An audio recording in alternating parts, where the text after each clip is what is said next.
कबीर परमेश्वर जी की असीम कृपा से ये 3 दिन का सत्संग समारोह शांतिपूर्वक संपन्न हुआ। परमात्मा की रजा से ही ऐसे शुभ काम हुआ करते हैं। यहाँ का जो स्वामी है, यहाँ का भगवान जो काल है, ब्रह्म है, वो नहीं चाहता कि ये प्राणी कोई अच्छा काम करें। वो सभी आत्माओं के, सभी प्राणियों के साथ मन रूप में विद्यमान रहता है और ये मन काल का दूत है, उसी का स्वरूप है। एक से अनेक होने की सिद्धि के आधार से ये सभी प्राणियों में विद्यमान है।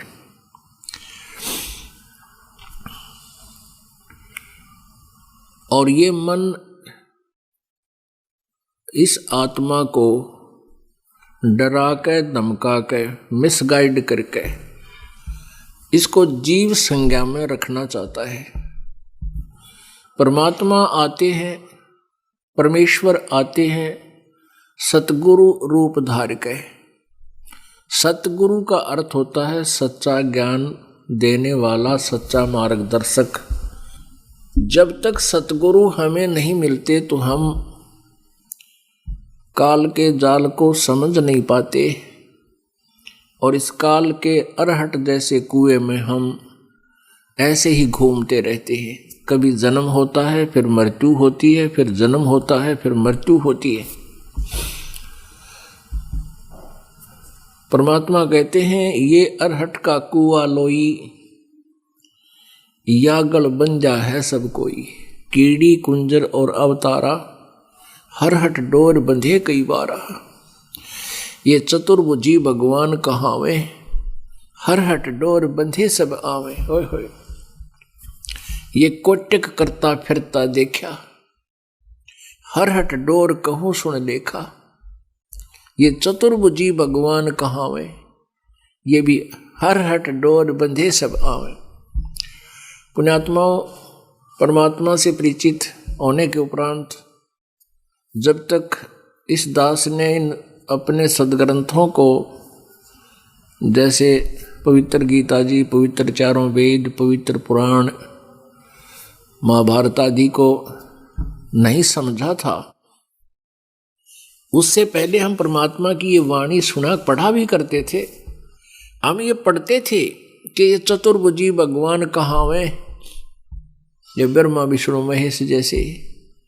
और ये भी जन्म मृत्यु के चक्कर में, अरहट के कुएं में ये भी हैं, ये भी से बाहर नहीं, इनकी जन्म मृत्यु होती है। लेकिन यह बात हमारा गले नहीं उतरी थी। लेकिन अविश्वास नहीं था कि भगवान ने जो बोल दिया वो गलत होगा, लेकिन गले उतर नहीं पावे थी, भले ही हम मालिक के चरणों में लगे भी थे।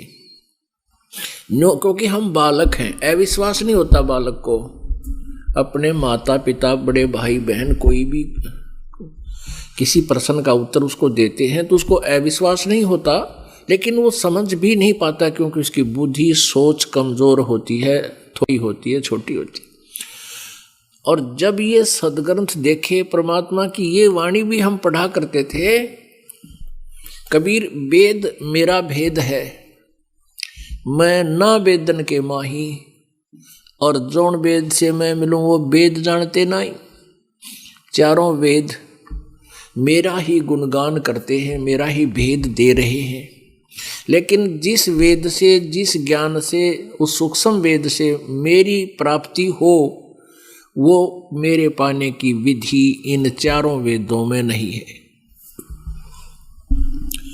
यजुर्वेद अध्याय नंबर 40 के श्लोक नंबर 10 से लेकर 13 में वेद ज्ञान दाता ब्रह्म स्वयं कह रहा है कि यथार्थ ज्ञान, कोई तो परमात्मा को जन्म लेने वाला कहता है साकार में, कोई कहता है वो जन्म कभी लेता ही नहीं। ये ज्ञान तो तत्वदर्शी संत विस्तार से बताएंगे, उनसे सुनो। इसी प्रकार पवित्र गीता जी अध्याय नंबर 4 के श्लोक नंबर 34 में कहा है कि वो तत्व ज्ञान, पूर्ण परमात्मा के विषय में जो जानकारी है उसको तत्वदर्शी संत बताएंगे, उनसे सुनो, उनसे पूछो। इससे सिद्ध है कि वेद ज्ञान और गीता ज्ञान इनकम्प्लीट है, कंप्लीट नहीं है। तो इस प्रकार सतगुरु के बिना, जब तक सतगुरु हमें नहीं मिलते तब तक हमारा जीवन अधूरा और व्यर्थ था। तो हम इन ब्रह्मा विष्णु महेश को अजरो अमर मानते थे कि इनके कोई माता पिता नहीं, ये सर्वेश्वर हैं, इनके कुछ जन्म मृत्यु कभी नहीं होता। अब इनके सद्ग्रंथ हमने पढ़े तो इससे पता चला, इन्हीं के इतिहास में देखा तो पाया कि तो नासवान है। तो पुण्यात्मा, यहाँ ये कंसेप्ट क्लियर करना अति आवश्यक हो गया, क्योंकि ये सीडी भरी जा रही हैं, इनके कैसेट बन रही हैं, ये परमात्मा के बच्चों के पास पहुंच रही हैं, और अब हमारे जो सेवक हैं वो दूसरे अपने भाई बहन रिश्तेदार मित्रों को ये सीडी दिखाते हैं, तो उनको देखते ही वो बिदक ना जा, इसलिए ये रह रह कर कंसेप्ट साथ साथ क्लियर करने पड़ रहे हैं, पर प्रमाण दिए जाते हैं। देखिएगा, श्रीमद् देवी भागवत सचित्र मोटा टाइप केवल हिंदी, गीता प्रेस गोरखपुर से प्रकाशित है। इसके संपादक कौन है?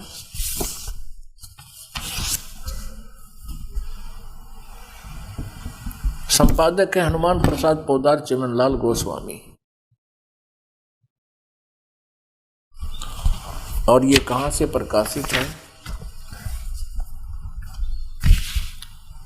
प्रकाशक में मुद्रक है गीता प्रेस गोरखपुर, गोविंद मन कार्यालय कोलकाता का संस्थान, फोन नंबर इतने इतने। इसके 123 पृष्ठ पे, पृष्ठ नंबर 123, तीसरा स्कंध है, दुर्गा पुराण का, शक्ति पुराण, देवी पुराण भी इसे कहते हैं। भगवान विष्णु जी अपनी माता दुर्गा जी की महिमा स्तुति कर रहे हैं और बता रहे, तुम शुद्ध स्वरूपा हो, ये सारा संसार तुम इसे उद्भासित हो रहा है। मैं ब्रह्मा और शंकर, विष्णु जी कह रहे हैं, हम सभी तुम्हारी कृपा से विद्यमान है। हमारा आविर्भाव माने जन्म और तिरोभाव माने मृत्यु हुआ करता है। हमारा तो आविर्भाव और जन्म और मृत्यु हुआ करता है। केवल तुम ही नित हो, जगत जननी हो, प्रकृति और सनातनी देवी हो।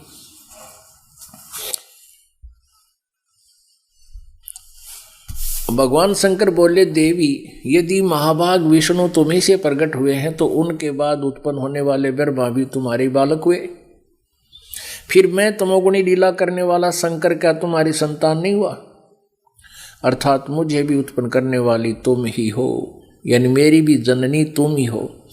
शिवे, संपूर्ण संसार की सृष्टि करने में तुम बड़ी चतुर हो।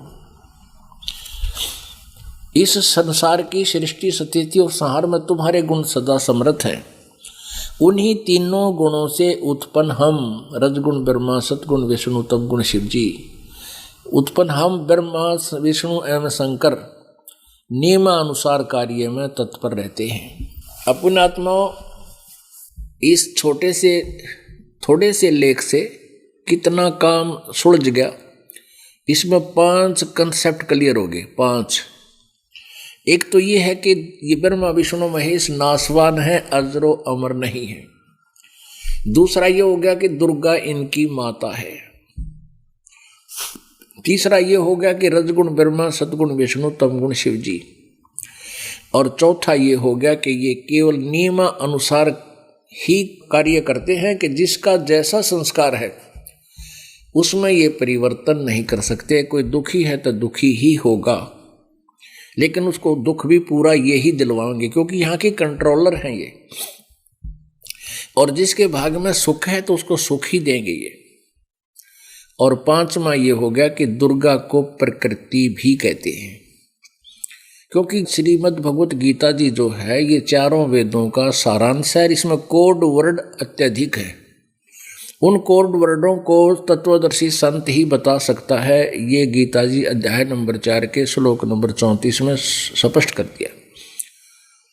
तो इस दास के ऊपर कृपा की परमेश्वर जी ने, इस दास को ये तत्व ज्ञान दिया जिसके आधार से दास आपको समझा रहा है। गीता जी अध्याय नंबर 14 के श्लोक नंबर 3, 4, 5 में ये गीता ज्ञानदाता ब्रह्म है, ये काल है। ये स्वयं कह रहा है कि दुर्गा प्रकृति, प्रकृति में दुर्गा, वहां प्रकृति शब्द जो है दुर्गा की तरफ है। प्रकृति सबकी माँ है, दुर्गा सबकी माता है, और मैं सबका पिता हूँ, और मैं इसके गर्भ में बीज स्थापन करता हूँ जिससे सभी प्राणियों की उत्पत्ति होती है। और 5वें श्लोक में कहा 14वें अध्याय के में कि प्रकृति से उत्पन्न तीनों गुण, प्रकृति मीन दुर्गा, तीनों गुण रजगुण ब्रह्मा, सदगुण विष्णु, तमगुण शिव जी, जीव को संस्कारवश शरीर में बांधे रखते हैं, ये जीव को यहाँ फंसाए रखते हैं। तो ये कोड वर्ड है गीता जी में, ये ऐसे सब सुलझ जाएंगे। तो पुण्यात्माओं, एक सतगुरु होता है, एक गुरु होता है। अब गुरु अत्यधिक हैं ये नकली झूठे गुरु, और अभी तक हमें मिसगाइड किए बैठे थे। और भी बहुत से नकली गुरु हैं जो सतलोक की कथा सुनाते, कह का पता नहीं, ना मंत्र का पता उनको, ना ज्ञान पूरा। तो ऐसे नकली गुरु भी होते हैं, लेकिन इसलिए सतगुरु कहलाते हैं वो परमात्मा जो स्वयं यहाँ प्रकट होते हैं। और एक सतगुरु यानी गुरु की, वैसे यदि ये नकली गुरु ना होते तो सतगुरु शब्द की आवश्यकता नहीं थी, क्योंकि गुरु का अर्थ ही टीचर होता है जो ज्ञान दे। लेकिन ये नकली है तो गणे हैं, इसलिए सतगुरु की आवश्यकता, सतगुरु लगाना पड़ा। तो परमात्मा गरीबदास साहिब जी को मिले, उन्होंने भी परमात्मा की महिमा कलम तोड़ उन्हीं की कृपा से कहा, सुनाई, बोली, लिखी।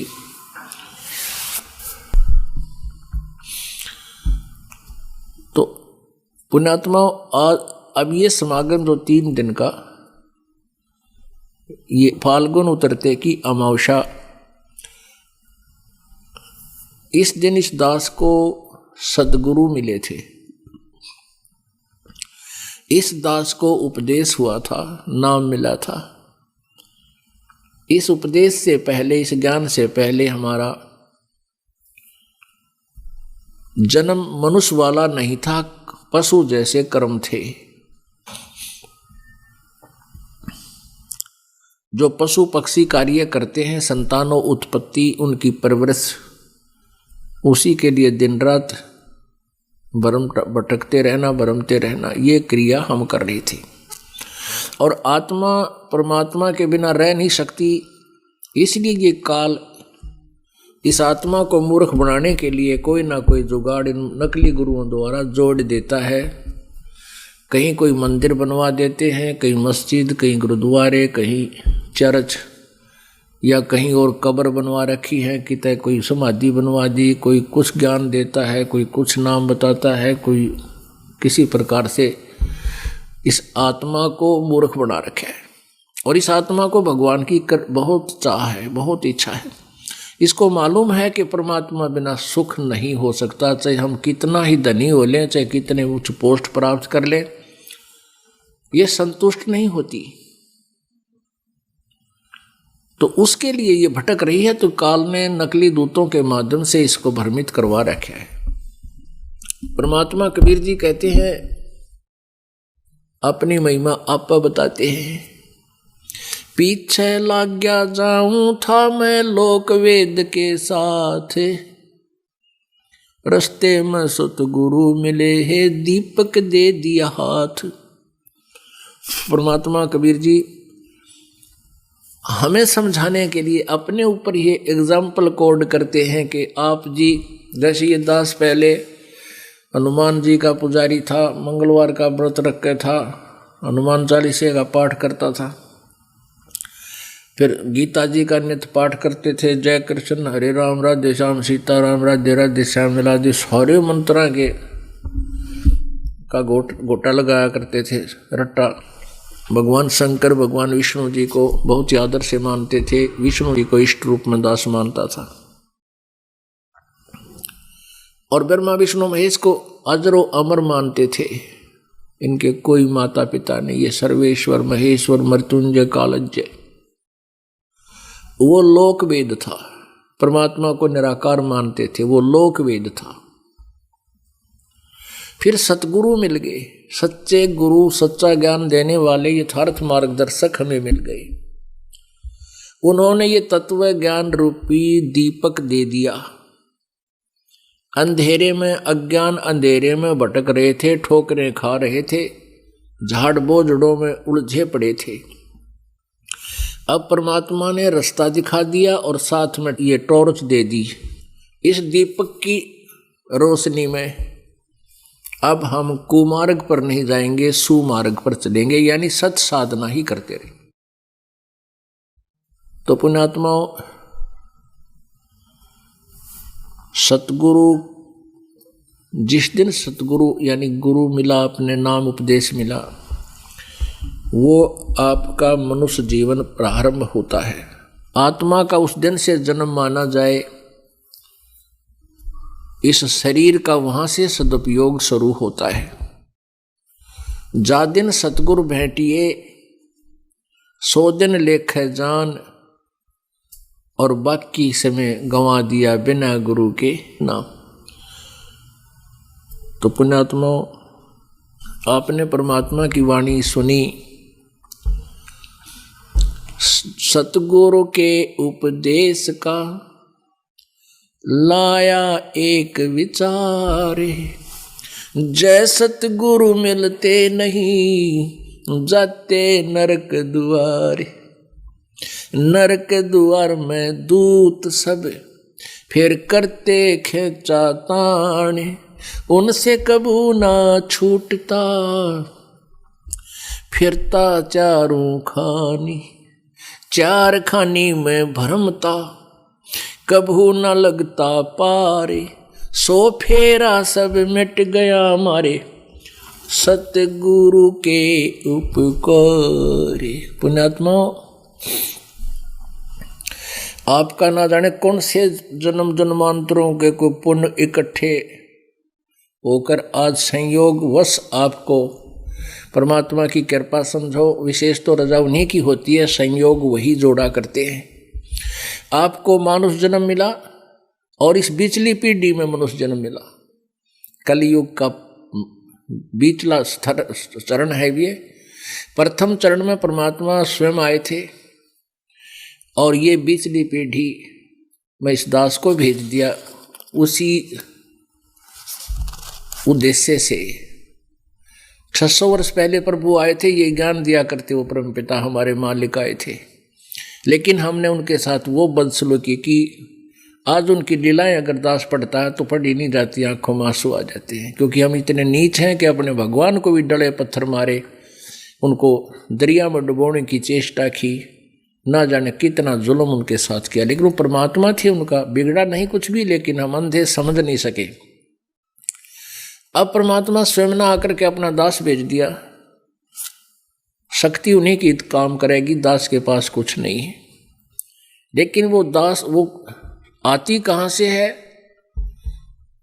एक तो थर्मल प्लांट होता है, आगे फिर छोटे होते हैं पावर हाउस।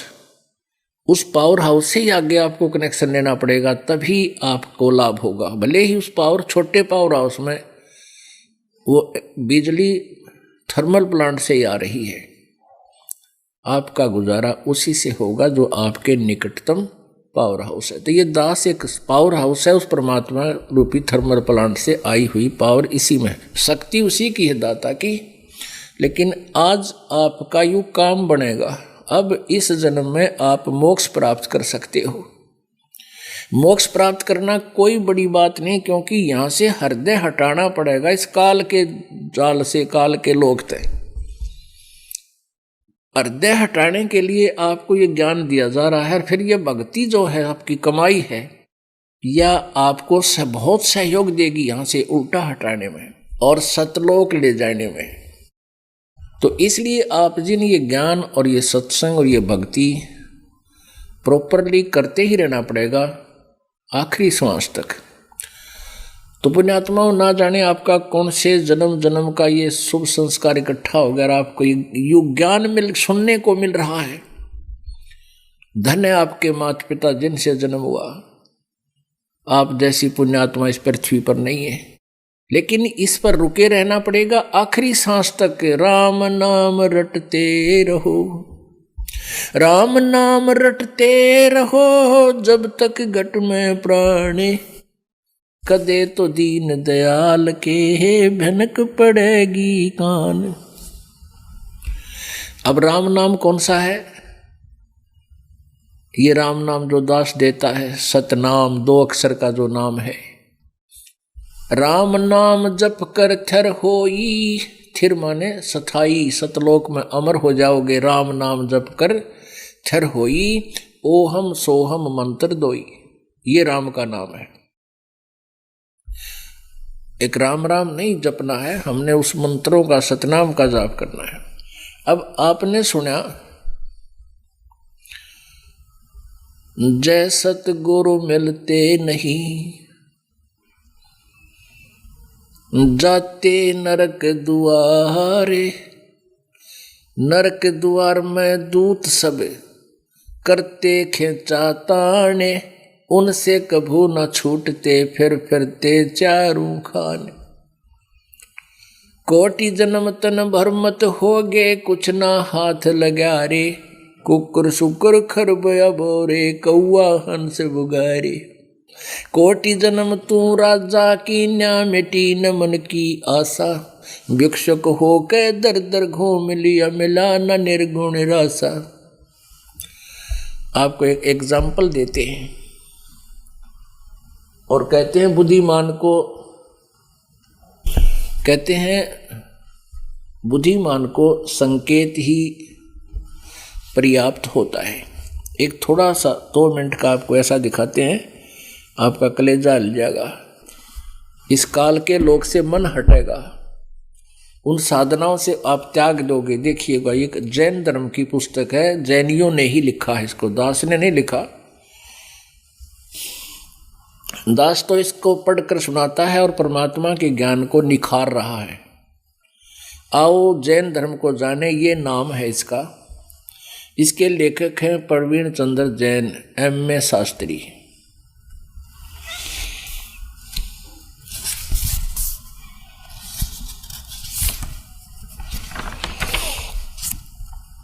आओ जैन धर्म को जाने, ये पुस्तक है।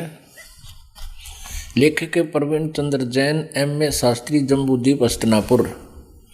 प्रकाशक है श्रीमती सुनीता जैन, जम्बूद्वीप हस्तिनापुर, मेरठ, उत्तर प्रदेश में। और ये मुद्रक है इसका Dinendra Jain, new Rishabh offset printers, ये मेरठ में है। नीचे मिसप्रिंट सा हो रहा है। इसके 293 से हम शुरू करते हैं। थोड़ा हिंट सा देंगे, इसमें ज़्यादा नहीं पड़ेंगे। 293 पृष्ठ है। विशेष प्रकरण, आओ जैन धर्म को जाने। श्री महावीर, प्रश्न है श्री महावीर भगवान के अन्य कौन कौन से नाम हैं? उत्तर 5 नाम हैं। 1 वीर, अतिवीर, सम्मति, महावीर, एवं वर्धमान। ठीक है, अब यहाँ आते हैं 293 पृष्ठ से। श्री महावीर भगवान का जीवन का कथन कहाँ से प्रारंभ होता है? पुरूरा नामक भील की पर्याय से। पुरूरा भील कौन था और उसने क्या किया? पुष्कलावती देश की पुंडरीकीणी नगरी में वह भीलों का राजा था। उसने सागर सेन मुनि से मध्यमास मधु का त्याग व्रत लिया था, जिसे जीवन पर्यंत पालन किया। श्री महावीर भगवान का जीव पुरूरा भील की पर्याय माने जीवन शरीर से कहाँ गया? वो कहाँ गया? भरत चक्रवर्ती की रानी अनंतमती से मारीची नामक ज्येष्ठ पुत्र हुआ। मारीची की पर्याय से महावीर भगवान का जीव किस पर्याय में गया? ब्रह्म स्वर्ग में देव हुआ। अब इसमें थोड़ा सा यहाँ लिंक करना पड़ेगा। एक पुस्तक और दिखाते हैं आपको।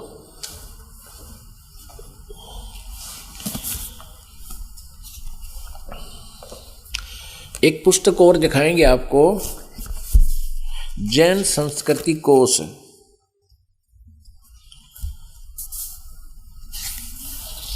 और जिससे आपका कंसेप्ट क्लियर होगा।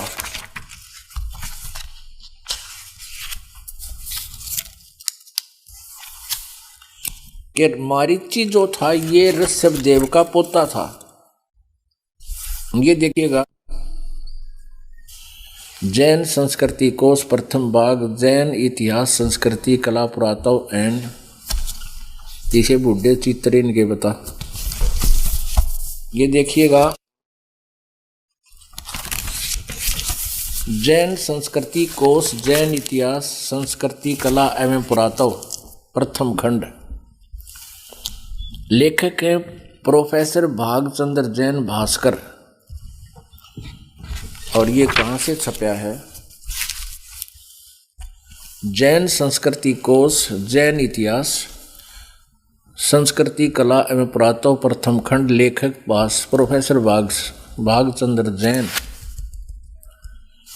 प्रकाशक प्रेम शंकर द्विवेदी।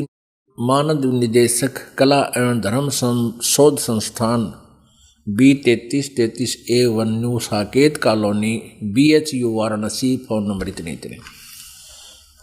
ये भागचंद्र जैन भास्कर, मानद निदेशक, सम्मति प्राच्य शोध संस्थान, न्यू अटेंशन एरिया 13 तुकाराम चाल, सदर नागपुर। ये यहाँ से छपा है। प्रकाशन यहाँ पर है, इसके प्राप्ति स्थान ये है इनका। अब ये पूरा देखो, ये पूज्य स्वर्गीय पूज्य पिता श्री गोरेलाल जी जैन एवं मातु श्री पूज्या तुलसा देवी जैन की पुण्य स्मृति में सादर समर्पित है। ये 1000 रुपये में खरीद दी थी हमारे को। 1,000 में 3 ऋण के कुल 608 पृष्ठ इसमें है और उन दोनों में इससे कम है। तो ये जो है 1000 में 3,000 में दी थी उन्हें हमारे तय। और इसमें है क्या, ये आप देखिएगा। इसके पृष्ठ 175 पर, इसके 175 पृष्ठ पर यह लिखा है कि ऋषभ के पौत्र यानी पोता, ऋषभ के पौत्र मारीची भरत के पुत्र को पुराण में वैदिक धर्म का प्रवर्तक माना गया है। ये वैदिक धर्म का जो ठेका ले रहे हैं, इसके विषय में ये क्लियर कर रहे हैं कि ऋषभदेव के पौत्र मारीची, जो अभी आगे दिखाओगे इसकी दुर्गति हुई मारीची की। ऋषभदेव के पौत्र यानी भरत के पुत्र मारीची को पुराण में वैदिक धर्म का प्रवर्तक माना गया है। और यही मारीची जैन परंपरा में आगे चलकर महावीर वर्धमान बना। मारीची ही जैन धर्म में महावीर भगवान वर्धमान बने आगे चलकर। ये देखिएगा, जैन धर्म का विकास इतिहास प्रश्न नंबर 176 पर। जैन धर्म का विकास इतिहास। तीर्थंकर ऋषभदेव की जीवन घटनाएं। तीर्थंकर ऋषभदेव अंतिम कुलकर नाभिराज के पुत्र थे। उनकी माता मरु देवी थी। वे इक्ष्वाकु वंशी नाभिराज अयोध्या के एक लोकप्रिय राजा थे। कौन? नाभिराज जी। तरुण होने पर नाभिराज ने ऋषभदेव का विवाह सुनंदा और सुमंगला से कर दिया। सुनंदा ने तेजस्वी पुत्र बाहुबली और पुत्री सुंदरी को जन्म दिया और सुमंगला ने भरत सहित 99 पुत्रों और ब्राह्मी पुत्री को जन्म दिया। अब सुमंगला से तो 99 बेटे एक बेटी 100 संतान हुई और सुंदरी इसे सुनंदा से एक बाहुबली नामक पुत्र एक सुंदरी नामक पुत्री हुई। समय आने पर ऋषभदेव ने भरत को अयोध्या का अपने पुत्र भरत को अयोध्या का बाहुबली को तक्षशिला का और शेष युवराजों को उनकी योग्यता अनुसार राज्य सौंपकर संसार त्याग दिया और दीक्षा लेकर साधना में लीन हो गए। साधना काल में पाणिपात्री ऋषभदेव 1 वर्ष तक निराहार रहे, कुछ नहीं खाया करती, एक वर्ष तक कुछ नहीं खाया। बाद में बाहुबली के पौत्र श्रेयांश कुमार ने इक्षु रस देकर यानी ईख का रस पिलाकर उनकी इस निराहार व्रति को तोड़ा। लगातार 1000 वर्ष तपस्या करने वाले मुनि ऋषभदेव के ने अंत में केवल ज्ञान प्राप्त किया। केवल ज्ञान है और धर्म देशना प्रारंभ की। धर्म देशना माने गुरु बन गए, दीक्षा देनी शुरू करी, चेले बनाने शुरू कर दिए। और प्रथम धर्म देशना, प्रथम चेला भरत के पुत्र मारीची को बनाया, मारीची को दी। पहली दीक्षा मारीची को दी, जो बाद में 24वें तीर्थकर महावीर बने। अपने आत्मा आप समझदार हो, इसमें घना रागड़ करने की जरूरत को ना, इतना ही काफी है समझदार के लिए। एक तो वैदिक धर्मालय का अंत आ जाएगा इसमें। यो मारीची ही ऋषभदेव जी से नाम लेकर ऋषभदेव जी ने 1000 वर्ष तक हठ योग किया, जो कि किसी भी शास्त्र में करने का नहीं बता रखा। गीता जी अध्याय नंबर 17 के श्लोक नंबर 5-6 में इस हठ योग के विषय में क्या बताया है देखिएगा। यह है श्रीमद् भगवद गीता और अध्याय नंबर 17 का और श्लोक नंबर 5 देखो। अब यहां 5 है, जो मनुष्य शास्त्र विधि से रहित केवल मनमाना कल्पित घोर तप को तपते हैं। ये तप 1000 वर्ष किया इस ऋषभदेव जी ने, किसी भी ग्रंथ में नहीं है तप करने का। जो मनमाना, मन कल्पित था उसका, मनमाना घोर तप को तपते हैं। दंभ और अहंकार से युक्त एवं कामना, आसक्ति और बल के अभिमान से भी युक्त हैं। अब छठा मंत्र, शरीर रूप से स्थित भूत समुदाय को और अंतःकरण में स्थित मुझ परमात्मा को भी क्रश करने वाले हैं, यानी परेशान करते हैं, दुखी करते हैं, मुझे भी तंग करते हैं। उन अज्ञानियों को असुर स्वभाव वाले जान। 7वें में 5 और 6 ये बाकी तो इसके विषय में आगे जानकारी दी है, वो इसी तरह के होते हैं, उनकी प्रकृति ऐसी होती है। तो अब क्या बताया है कि जो शास्त्र विधि को त्याग कर मन मान्य घोर तप को तपते हैं, वो आपने पढ़ लिया वो किस प्रकार के होते हैं। तो ये तप नहीं, ये साधना हठ योग किसी भी शास्त्र में नहीं किया। बता गीता जी अध्याय नंबर 3 के श्लोक नंबर 4, 5, 6 और 9 में ये स्पष्ट किया है कि अर्जुन, यदि तू एक स्थान पर बैठ कर हठ योग करके और कर्म सन्यासी बनकर तू साधना करेगा, तेरा निर्वाह कैसे चलेगा? इसलिए तू युद्ध भी कर, मेरा सिमरन भी कर।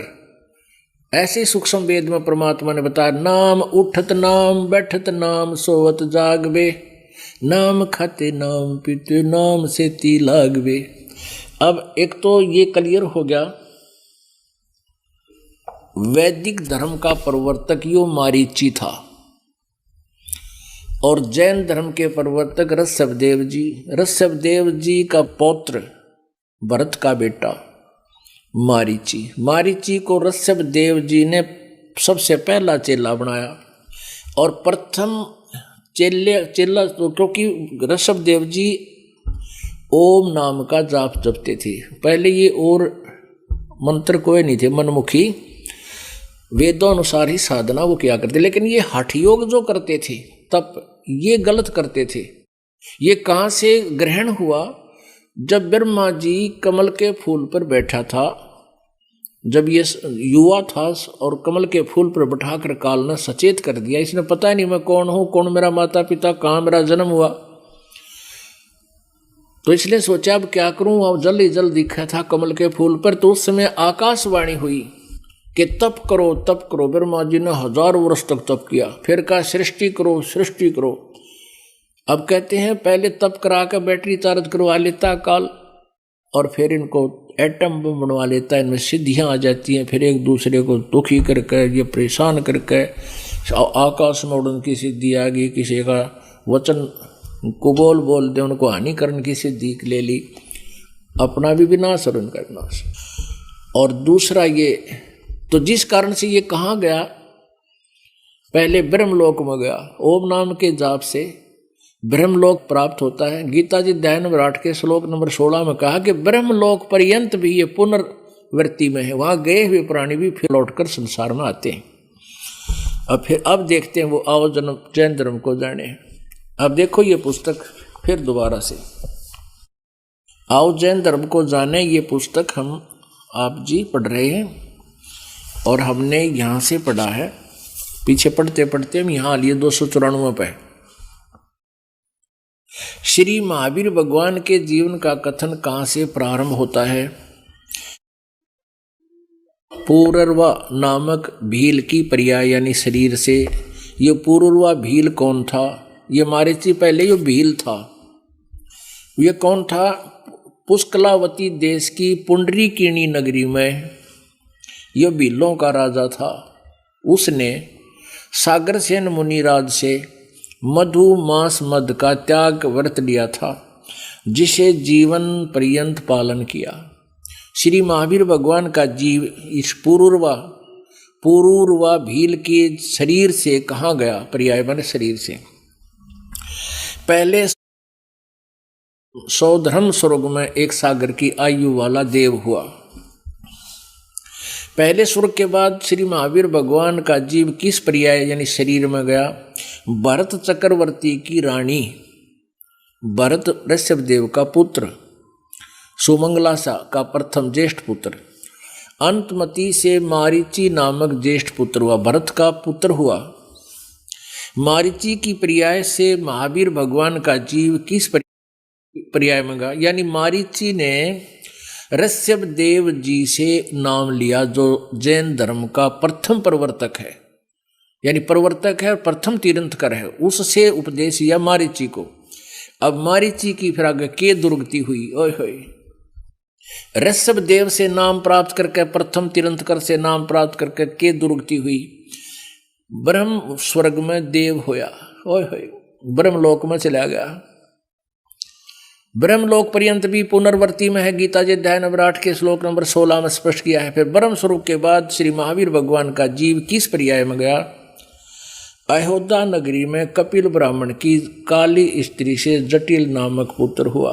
अब आगे तो जो पुण्य था थोड़ा बहुत तो वही चल रहा है इसका। जटिल की पर्याय से महावीर भगवान का जीव किस पर्याय में गया? सौधर्म स्वर्ग में एक सागर की आयु वाला देव हुआ। इसी फिर उसके बाद कहाँ गया? इसी भरत क्षेत्र में सूतिका नामक गांव में अग्निभूत ब्राह्मण की गौतम ऋषि से अग्निशय नामक पुत्र हुआ। फिर स्वर्ग में गया। फिर भरत क्षेत्र के मंदिर ऐसे ऐसे फिर महेंद्र स्वर्ग में गया। अब यहाँ आते हैं 295 पे हमारे काम की बात। मंदिर नगर में शाल्यकाय ब्राह्मण की पत्नी से भारद्वाज नामक पुत्र हुआ। यो भारद्वाज उत्पन्न हुआ। और फिर भारद्वाज के शरीर से महावीर भगवान का जीव कहाँ गया? महेंद्र स्वर्ग में गया। यानी उस ब्रह्मलोक के अंदर एक इंद्र है, महाइंद्र, वहाँ महाइंद्र स्वर्ग है। यानी उस ब्रह्मलोक के अंदर कई पार्टीशन कर रखी है इसने। तो महेंद्र स्वर्ग से महावीर भगवान का जीव कहाँ गया? इतर निगोद में एक सागर की आयु वाला निगोदिया जीव हुआ। जीव और निगोद से निकलकर श्री महावीर भगवान का जीव कहाँ गया? ओए होए, अनेक भव धारण किए जो इस प्रकार है। अब आगे देखो इनकी कहाँ कहाँ गए ये महावीर जैन यानी मारीची वाला जीव। 1000 आख वर्ष के भाव, 80,000 सीप के भाव, 20,000 नीम वृक्ष के भाव, 90,000 केल वृक्ष के भाव, 3,000 बार चंदन वृक्ष के भाव, 5 करोड़ बार कनेर वृक्ष के भाव, 60,000 बार वैश्या के भाव, ओए होए, 5 करोड़ बार शिकारी के भाव, ओए होए, 5 करोड़ बार शिकारी। इसमें लाद दिया काल ने निरे पाप करवा के, निरे जीव हिंसा करवा के इसका मालगाड़ी बरवा दी पापा की। 20 करोड़ बार हाथी, ओहो, 60 करोड़ बार गधा, गधे के भाव तेरा गजब हो। हे भगवान, 30 करोड़ बार कुत्ते के भाव। अब कुत्ता और गधा ते कब बना बतेरा, सत्कर मान लियो पुण्यात्माओं। और फिर के चाटा स्वर्गमर महास्वर्गमर देवता ने जब गधा बन गया के ने 20, अब कहते हैं 60 करोड़ बार गधा रो तेरा गजब, 30 करोड़ बार कुत्ता, कुत्ते के भाव, और 60 करोड़ बार नपुंसक के भाव, 20 करोड़ बार क्षत्रिय के भाव, 90 लाख बार धोबी के भाव, 8 करोड़ बार घोड़े के भाव, और 20 करोड़ बार ये चूहे खानी बिल्ली, 20 करोड़ बार बिल्ली के भाव, 60 लाख बार गर्भपात से मरने, ओए होए, और केवल 80 लाख बार देवता बनया। इन देवता ने के गड्ढे के फूकांगे जब 60 करोड़ बार तो गधा बन गया, ओए होए, 60 करोड़ बार है भगवान, 60 करोड़ बार गधे के भाव, 30 करोड़ बार कुत्ते के भाव, और हाथी बिल्ली और बिरनी के शिकारी धोबीर, और फिर गर्भ 8 लाख बार गर्भपात से मरण, 80 लाख बार देव पर्याय को प्राप्त हुआ। अच्छा, उससे निकलकर फिर कहाँ गया? उपरोक्त भावों को प्राप्त होने के बाद श्री महावीर भगवान ने किस पर्याय को प्राप्त किया? राजगृह नगर में सथावर नामक ब्राह्मण हुआ, फिर महेंद्र स्वर्ग में गया, फिर जो हुआ यो, फिर सुख, फिर तीर्थ नाम नारायण हुआ, फिर 7वें नरक में गया। यो नरक और दिखाना था, 7वें नरक में गया। और 296 पे 295 94 294 आपने पढ़ दिया। 96 पे फिर कहाँ गया? सिंहगिरी पर्वत पर फिर शेर बना, सिंह बना, और पुनः फिर नरक में गया। आगे हम घना न दिखा, लास्ट में दिखावाएंगे। 7वें स्वर्ग में देव हुआ, फिर पुत्र हुआ, फिर महाशुक्र देव हुआ, फिर क्या है यहाँ आ जाते हैं। फिर हम जम्बूद्वीप के छतरपुर नगर में नंदीवर्धन राजा की वीरमती रानी से नंद नामक पुत्र हुआ। नंद का जीव कहाँ गया? पुष्पोत्र विमान में देव हुआ। तदनंतर 24 में तीर्थ कर श्री महावीर भगवान हुए। और इस महावीर भगवान ने, ओहो, श्री महावीर भगवान के जीव ने कितने पाखंड मत चलाए? 363 पाखंड मत चलाए। पुण्यात्माओं, इस दास के प्रयत्न को आप जी ने नेगेटिव सोच से नहीं सोचना चाहिए। ये दास आपका हितैषी है, पूरे मानव समाज का। हमसे पहले जो गलतियां बनी, हम भी ना जाने कितनी बार गधे बने, कितनी बार कुत्ते बने। हमारे भगवान कहते हैं कोट जन्म तन परमत बरमत हो गए, कुछ ना हाथ लगा रे। कुकर सुकर खरबा बोरे कौआ हंस बगारे, कुत्ता गधा सुअर बना, पक्षी बना, ना जाने कितने दुख तूने भोग लिए। हमने ये देखना है कि ऋषभ देव जी एक महान आत्मा थे, और ऋषभ देव जी वेदों अनुसार साधना करते थे। उसके बाद उन्होंने जो अपनी साधना की, उसके बाद धर्म देशना शुरू की, नाम देने लग गया। 1000 वर्ष तक हठ योग करके, ओम नाम के जाप के साथ साथ ये हठ योग भी काल ने इनका जबरदस्ती ठोंप दिया, जो वेद अनुसार नहीं है। वेदों और गीता में इसका वर्णन, गीता जी वर्णन नहीं है। और गीता और वेद ही परमात्मा की भक्ति के विधान का के सदग्रंथ है। तो इस हठ योग किया ऋषभदेव जी ने, और फिर उसी वही गुट्टी प्यादी मारीची को और उपदेश दे दिया। इब उस ऋषभदेव जी से उपदेश लेने के बाद पहले उसने वैदिक धर्म का प्रवर्तक बना मारीची, वेदों अनुसार साधना बताई और करी। उसके बाद ये महावीर जैन बना और इतना दुख पाया, 60 करोड़ बार कुत्ता गधा, 30 करोड़ बार कुत्ता, और मेरे ने कितने दुख उठाए, क्योंकि सतगुरु ना मिलता। जब तक सतगुरु ना मिलने से हम जो भी साधनाएं चाहे वेदों अनुसार भी करते रहे, उनके उसमें जो है दुख, पुण्य और पाप दोनों ही संचित होते रहे। पुण्य के आधार से स्वर्ग महास्वर्ग प्राप्त हुए, देवता बन गए। पाप के आधार पर आपने देखा नरक में भी गए, और ना जाने कितने जन्म हमने भोगे, इस जीव ने भोगे। हमने भी ऐसे ही भोग रखे हैं। कोई नहीं सोचा भी हमने के नो मनुष्य नहीं, ना जाने कितने जन्म हो गया हमने धक्के खाते हैं।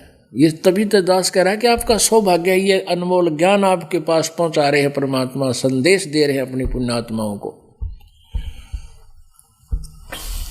अब ऋषभदेव से उपदेश लेने के बाद यह दुर्गति उसकी हुई मारीची के जीव की, और वही जीव आगे चल के महावीर जैन हुआ। और महावीर जैन का कोई गुरु नहीं, उसने अपने अभ्यास से हठ योग किए और वही 363 प्रकार के मतांतर चला दिए, पाखंड। अब वर्तमान के जितने भी जैनी हैं, उनके अनुयायी हैं, इस महावीर जैन जी द्वारा चलाए गए पाखंड मत के आधार से साधना कर रहे हैं। इनकी के दुर्गति होगी सोच भी नहीं सकोगे। जब उस महापुरुष से दीक्षा लेने वाले प्राणी की इतनी दुर्गति हुई, उसके साथ वो स्वर्ग महास्वर्ग भी तो बीच में जाया। चलो, और इस पाखंड मत के आधार से साधना करने से तो सीधा ही नरक है। पशु योनियों से बाहर यो निकले को ना हजारों युगों तक ऐसा काम करवा दिया इस काल ने महावीर जैन के द्वारा। उसी प्राणी से वैदिक धर्म इसी से चलवाया, और जैन धर्म का आखिरी लास्ट तीर्थंकर ये बनकर ये पाखंड मत इसी से चलवा दी। अब ओए होए, जय सतगुरु के उपदेश का, ओए होए, कलेजा बार को आता पुण्यात्माओं। जब सतगुरु ना मिलते आपका तो बेरा नहीं, पृथ्वीदास का कलेजा हिल जाता है। ये परमात्मा, ये 17 फरवरी 1988 और फाल्गुन अमावस्या 1988 वाला दिन दास को ना मिलता, क्या दुर्गति होती। उपदेश के बाद देखते हैं कुत्ते की टांग टूट रही है, बाहर सर्दी के मौसम में बाहर गली में पड़ा है, कोई पट्टी बांधने वाला नहीं, ऊपर से भूख लगी है, ऊपर से कोई लठ मार रहा है। एक कुत्ते के जीवन ने देख ले कलेजा हिल जा, जो जिसकी भांग का नशा उतर गया। कबीर ये माया अटपटी सब गट आन अड़ी, किस किस को समझाऊं या कुएं भांग पड़ी। इसने काल के कुएं में भांग डाल रखी, हम सब पी के मस्त हो रहे हैं। इस नकली सुख को सुख मान के बेटा बेटी कार को ठीक कहते, तो भांग के नशे में तुम बच्चों वाले खिलौने खेल रहे हो। आगे ना जाने के दुख देगा तुम्हारे को। तो क्या बताते हैं, सतगुरु के उपदेश का लाया एक विचार, जय सतगुरु मिलते नहीं तो जाते नरक द्वार। होय होय, नरक द्वार में दूत सब फिर करते खेचा ताड़े, उनसे कभू ना छूटते फिर फिरते चारों खानी। ये चारों खानी में महावीर जैन जी और का जीव आपको दिखाए। हम ऐसे ही धक्के हम खा चुके हैं असंख्यों बार, और इव मानुष जन्म एक ऐसा सुअवसर है, इसमें अगर सतगुरु मिल जाता है तो हम इससे बाईपास निकल जाते हैं। तो ये अवसर ईव मिल गया। चार खानी में भ्रमते कबो ना लगते पारे, सो फेरा सब मिट गया हमारे सतगुरु के उपकार। ओए होए, अब महावीर जैन जी के जीव को सदगुरु नहीं मिले, और सदगुरु ना मिलने से या देखो इतना दुखी हो रहे रागत बिरना ना जाने के बना होगा उसके जीव के संग में, ये आप सहज अंदाजा लगा सकते हो। अब क्या बताते हैं परमात्मा, आप पे आरती आप पे साजे, आप पे किंगर आप पे बाजे, आप पे ताल जहां जनकारा, आप नचे आप देखनारा। अपनी लीला और हमारे लिए गाइडलाइन मालिक अपने ऊपर ही उदाहरण देकर कह रहा है, जय इब कै सतगुरु मिले, ओए होए, जय इब कै सतगुरु मिले, सब दुख आँखों रो, चरणा ऊपर शीस धरूं, कहूं जो कहनी हो। कबीर साईं मिलेंगे,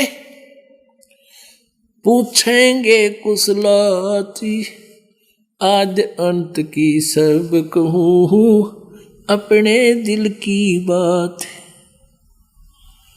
अब कैसी सतीथि हो जाती है उस प्राणी की, गुरुजी तुम ना भूलियो, चाहे लाख लोग मिल जाही, हमसे तुमको बहुत हैं, तुम जैसे हमको नहीं।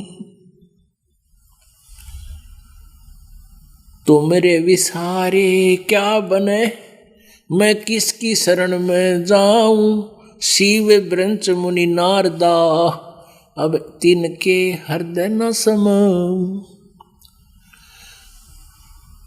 अब परमात्मा कहते हैं ये ज्ञान होने के बाद आप जी की ऐसी सतिथि आ जाएगी कि गुरुदेव के बारे में आप कितने लगाव बनेगा, कैसे प्रभावित हो जाओगे। ये जो समागम आज 3 दिन का आप जी ने अटेंड किया, पुण्यात्माओं ये वो शुभ दिन है इस दास का। कहते हैं जैसे लागी प्रारंभ है, परमात्मा में जो श्रद्धा शुरू में लगती है, परमात्मा के जब चरणों में आप आते हो और ये ज्ञान आपको सुनने को मिलेगा, आपके अंदर एक अजब सी उमंग उठेगी और वो डटी नहीं डटे, समाज सारा कुल परिवार किसी तरह भी आपको बाधा करे वो आप रुक नहीं सकते, क्योंकि आपकी आत्मा को पता चल गया। क्या पता चल गया कि यदि आज मैं लोक लाज मान के और घर वालों की या रिश्तेदारों की दाब मान के और ये आन उपासना जो हम कर रहे हैं ना, ये त्यागनी पड़ती है। और इसके लिए काल प्रेरणा कराता है, कोई रिश्तेदार से, घर वालों से, पड़ोसियों से, तुम ये क्या कर रहे हो, तुमने देवता छोड़ दिए, फलाना कर दिया, तो फिर उसको पता चल जाता है कि नहीं ये तो मेरे लिए बाधक है। तो क्या बताते हैं, परमात्मा ने हर तरह का ज्ञान हमें दिया है।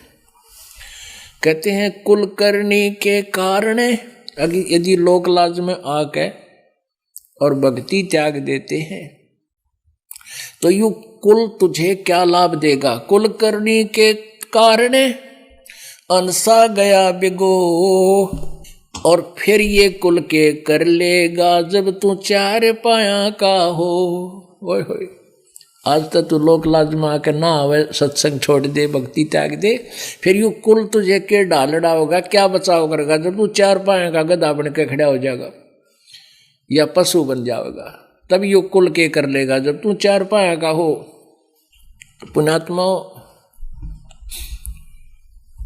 परमात्मा बताते हैं जैसे लागी प्रारंभ में, आप पुण्यात्माओं को क्योंकि दास डॉक्टर है, आप रोगी हो, जन्म मृत्यु का दीर्घ रोग आपका लगा हुआ है। इस दास को पता है कि आपका कितना इम्प्रूवमेंट हो रहा है, आप जी को नहीं पता होगा।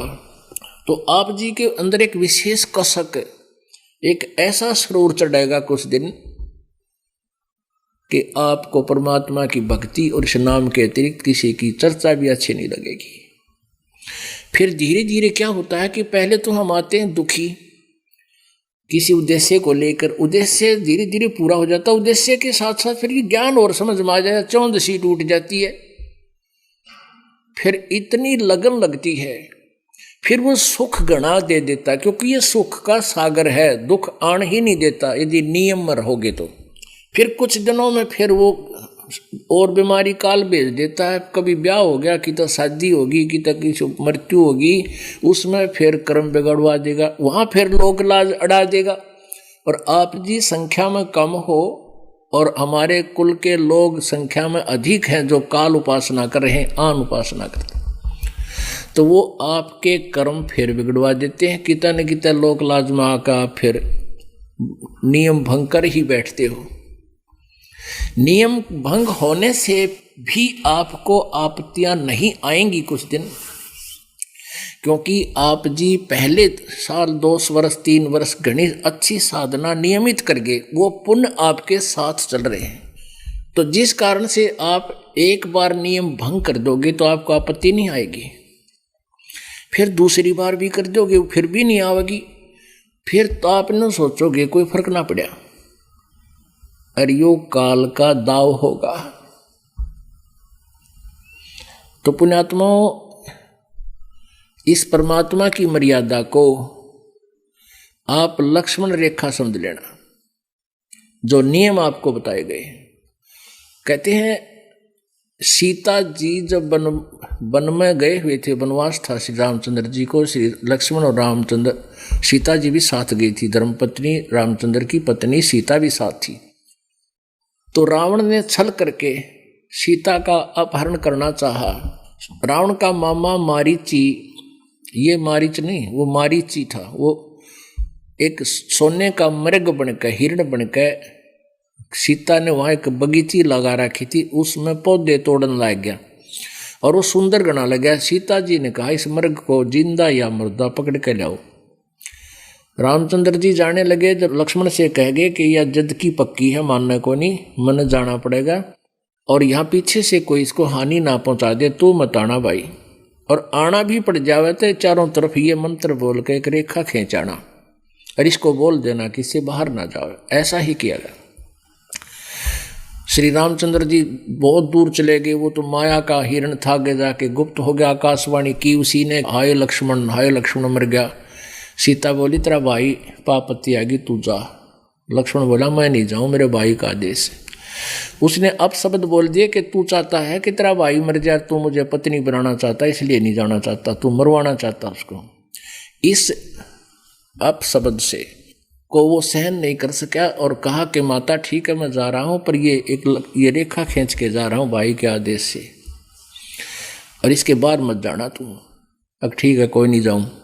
पीछे से रावण आ गया, एक साधु रूप बना के आटा मांगन खातिर, माई आटा देना। सीता बोली ले जा महाराज जी, मतलब भिक्षा मांगन आया, ले जा महाराज जी कुटिया में आ जा। अब रेखा के निकट जब रावण आया तो उसमें से अग्नि की लपट निकली कि रावण को मार डालेंगी। वो एकदम 10 कदम पीछे गया डर के और कहने लगा माई भिक्षा देना है तो बाहर आ जा, नहीं तो साधु का श्राप बहुत बुरा होता है। मुझे मारना चाहती थी, मेरे साथ धोखा किया है तुमने। अब सीता ने सोचा साधु संत से के बिजली पड़े है, लेकर थोड़ा सा आटा और रेखा पार करके ही दे आती हूँ, अभी दे आती हूँ। अब उसने वो लिया भिक्षा अन्न और उस रेखा को पार करके रावण के पास अगले महाराज जी ने पकड़ ली बाँ यहीं से और गेर के कंधे पर लगुड़ा जा ठोकी, कैद में लंका में जा पिटकी।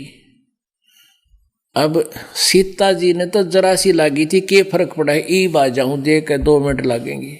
वो 2 मिनट के 12 साल हो गए और लाखों लोग मरे, बिरान मैटी होगी। क्या वो बोली बूझते हुए ऐसे ही कहेंगे कि इस तो बाहर मत निकलना, अनजान थे वो।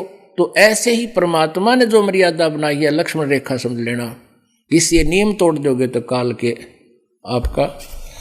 काल का जाल आपके ऊपर फिर से शुरू हो जाएगा।